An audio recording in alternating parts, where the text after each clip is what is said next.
خالدہ سے یہ پتہ چلنے کے بعد کہ اس کا شوہر ہی نکاح والے دن راہا کو پارلر سے پک کرنے گیا تھا، ارمان اب اس کے شوہر کے پاس پہنچ جاتا ہے انویسٹیگیشن کرنے کے لیے، پر یہاں سے جو بھی معلومات ملتی ہیں یہ بہت زیادہ دل دہلا دینے والی ہیں۔ ویسے تو ارمان کو پہلے سے ہی تھوڑا بہت شک ہو ہی رہا تھا کہ آخر راہا کے کڈنیپ ہونے کے بعد فائدہ سب سے زیادہ کس کو پہنچنا ہے۔ زریون سے بطول کا فوراً ہی نکاح ہو جانے کی وجہ سے ارمان کو سمجھ آ گیا تھا کہ ہو نہ ہو راہا کی کڈنیپنگ کے پیچھے آسیہ بیگم کا ہی ہاتھ ہے، لیکن ابھی تک یہ صرف ایک ڈاؤٹ تھا۔ لیکن ارمان جب اپنی نفری کو لے کے خالدہ کے شوہر کے پاس پہنچتا ہے تو وہ گھبرا جاتا ہے۔ ارمان اسے پوری طرح تسلی دیتا ہے کہ میں تمہیں کوئی نقصان پہنچانے والا نہیں، بس مجھے سچائی جاننی ہے اور میرے سب سوالوں کے ٹھیک ٹھیک جواب دے دو، تمہیں اس کے بعد رہا کر دیا جائے گا، کیونکہ تمہارا شاید اس کے پیچھے کوئی قصور نہیں۔ اس سے پہلے کہ ارمان کوئی سوال پوچھے، خالدہ کا شوہر ساری کی ساری سچائی خود بخود ہی اگل دیتا ہے کہ میں نے کچھ نہیں کیا، مجھے تو بس پیسے چاہیے ہی تھے، پھر بیگم صاحبہ نے مجھے اچھی خاصی رقم دینے کا لالچ دیا تو میں نے راہا بی بی کو کڈنیپ کروا دیا، اور جب موقع سے آپ نے انہیں بازیاب کروا لیا تبھی ہمیں آسیہ بیگم نے کہا تھا کہ یہاں سے رفو چکر ہو جاؤ اور دوبارہ کبھی تم لوگوں کی شکل بھی دکھائی نہ دے۔ ارمان صرف اس سے موبائل لے لیتا ہے جس پہ آسیہ بیگم کانٹیکٹ کرتی ہیں اور اس کے بعد اسے جانے دیتا ہے، لیکن اسے سختی سے منع کر دیتا ہے کہ میرے یہاں آنے کے بارے میں آسیہ بیگم کو بتایا تو اس کے بعد تمہیں پولیس سے کوئی نہیں بچا پائے گا۔ ادھر گھر آ کے جب ارمان یہ سارا ماجرا اپنی ماں کو بتاتا ہے تو زینب بھی حیران ہو جاتی ہیں کہ انسان اپنی دشمنی میں اس حد تک بھی پہنچ سکتا ہے۔ راہا بیگم تو کتنی معصوم سی ہیں، ان کو کوئی قتل کروانے کا آخر کیسے سوچ سکتا ہے؟ اور پھر آسیہ بیگم تو یہی شو کروا رہی تھیں کہ وہ راہا کی شادی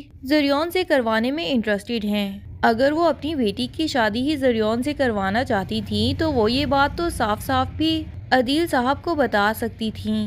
اس طرح رشتوں کے تقدس کو پامال کرنے کی آخر کیا ضرورت تھی؟ اب ارمان کو تو مزید راہا کی فکر ہونے لگ جاتی ہے۔ اسے لگتا ہے کہ جیسے اسائلم میں بھی راہا محفوظ نہیں ہے اور اگر اس کی مامی چاہیں تو اسے وہاں بھی نقصان پہنچا سکتی ہیں۔ ادھر راہا کے خواب اتنے بڑے ہیں کہ وہ اپنی ماں کو کہہ دیتی ہے کہ میں اب آپ کو یہاں رہنے نہیں دوں گی، آپ نے جتنا اس گھر میں رہنا تھا رہ لیا۔ یہاں عجیب سی گھٹن کا احساس ہوتا ہے، دیکھنا میں بہت اچھی نوکری کروں گی اور اس کے بعد بہت جلد ہم دونوں یہاں سے چلے جائیں گے، اپنے گھر میں ہوں گے، چاہے وہ کرائے کا بھی ہوا لیکن وہ ہمارا ہوگا، جس میں ہمیں کوئی نہیں نکال سکے گا۔ اور راہا اپنا یہ خواب بھی بتاتی ہے کہ ہم اپنا گھر اونچائی پہ لیں گے تاکہ وہاں سے پورے شہر کا نظارہ لے سکیں۔ تارا اپنی بیٹی کے یہ حوصلے اور عزائم دیکھ کے بہت زیادہ خوش ہوتی ہے اور اسے احساس ہوتا ہے کہ جو کچھ بھی اس کی بیٹی کہہ رہی ہے وہ واقعی ہی کر گزرے گی،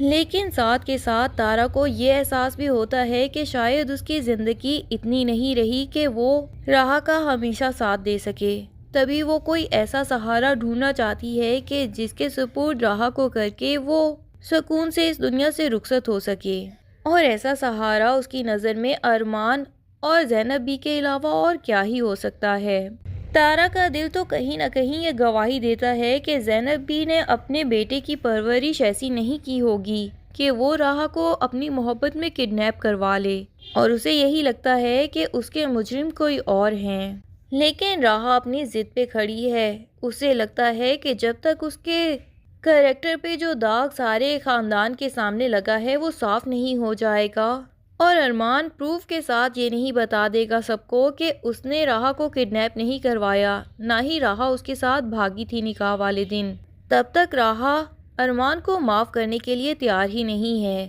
ادھر وسیم اور زریون تو کسی اور ہی چکر میں ہیں۔ وسیم کہہ دیتا ہے اپنے بیٹے سے کہ اب پاور آف اٹرنی ہمارے ہاتھ میں ہے، اور عدیل بھی جس طرح بستر مرگ پہ ہے، ہمیں اب زیادہ دیر کرنی نہیں چاہیے اور سارا کچھ یہاں سے لوٹ لاٹ کے بھاگ جانا چاہیے۔ ان لوگوں کے پاس تو اتنی بھی جائیداد نہ چھوڑیں کہ یہ ہمارے پیچھے ڈھونڈتے ہوئے وہاں پہنچ سکیں۔ لیکن زریون عجیب کشمکش میں ہے، وہ دولت تو لوٹ کے جانا چاہتا ہے لیکن کہیں نہ کہیں بطول سے بھی محبت کرتا ہے، پر اس کا باپ اسے کہتا ہے کہ تمہاری بیوی تو ویسے ہی اتنی ایموشنل ہے اور اس کی ماں کو بھی کچھ نہیں پتا، ہم یہ سب کچھ اس طرح لوٹیں گے کہ انہیں احساس بھی نہ ہو، اور پھر تم چاہو تو بطور کو بھی ساتھ لے جائیں گے اور یہی کہیں گے کہ ہم یہاں رہ کے بزنس کر نہیں سکتے، تو ادھیر کے بزنس کو بڑھانے کے لیے ہمیں واپس جانا پڑے گا، آخر وہاں بھی ہمارا گھر بار ہے، ہم اتنے عرصے چھوڑ کے یہاں نہیں آ سکتے،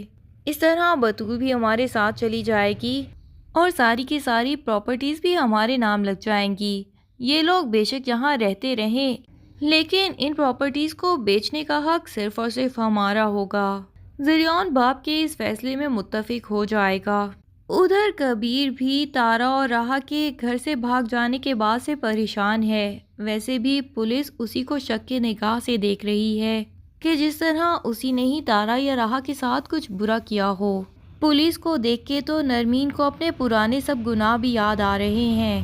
اور اسے یہی ڈر پڑ گیا ہے کہ کہیں راہا کے بارے میں انویسٹیگیشن کرتے کرتے پولیس میرے سارے پول بھی نہ نکال لے، ویسے بھی پولیس تو گڑے مردے اکھاڑنے کی ماہر ہوتی ہے۔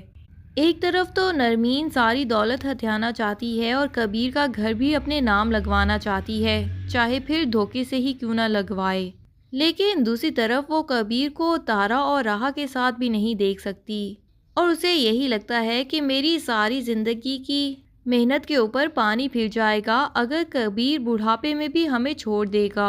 اور واپس اپنی پہلی بیوی تارا کے پاس چلا جائے گا۔ کبیر بھی عجیب کشمکش میں ہے، سدرا کی خاطر وہ نرمین کے ساتھ بھی تعلق ختم تو نہیں کر سکتا، نہ ہی نرمین کو گھر سے نکال سکتا ہے، لیکن اب وہ تارا سے بھی اپنے پرانے رویے کے لیے معافی مانگنا چاہتا ہے اور دل سے اس کے سامنے شرمندہ ہے، دوبارہ سے اسے وہ سب سکون تو نہیں دے سکتا جس سے اس نے جوانی میں اپنی ماں کے کہنے پہ جان چھڑا لی تھی، لیکن وہ یہ ضرور چاہتا ہے کہ آگے وہ تارا اور راہا کی زندگی میں جتنی بھی آسانیاں فراہم کر سکے کسی بھی طریقے سے وہ آسانیاں دے دے۔ تبھی وہ خفیہ طور پہ ارمان کو ساری کی ساری انفارمیشنز ان کے بارے میں پہنچاتا رہتا ہے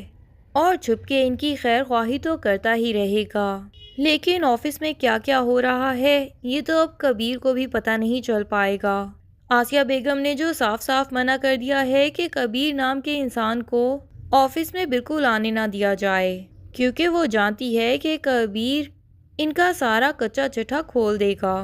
ادھر نانا نے جو گھر راہا کے نام لگوایا ہے اس کے کاغذات بھی خالدہ کو مل جاتے ہیں، لیکن حیرت کی بات یہ ہے کہ وہ ان کاغذات کی فائل کو یوں ہی الماری کے اوپر چھوڑ دیتی ہے، بجائے اس کے کہ جو کاغذات اس نے راہا کے اپنے پاس سنبھال کے رکھے تھے انہیں بھی وہیں پہ سنبھال کے رکھ لیتی۔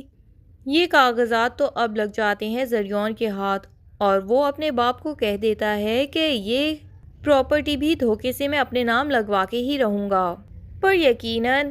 زریون اور وسیم کا یہ خواب پورا ہونے سے پہلے ہی ارمان ساری سچائی نکلوا لے گا اور اس کے بعد راہا اور اس کی ماں کو ان کے سارے حقوق بھی دلوا دے گا، لیکن کب تک ہوگی ڈرامے کی ہیپی اینڈنگ یہ سب جاننے کے لیے ڈرامے کی نیکسٹ ایپیسوڈز کا انتظار کیجیے، تب تک کے لیے اللہ حافظ۔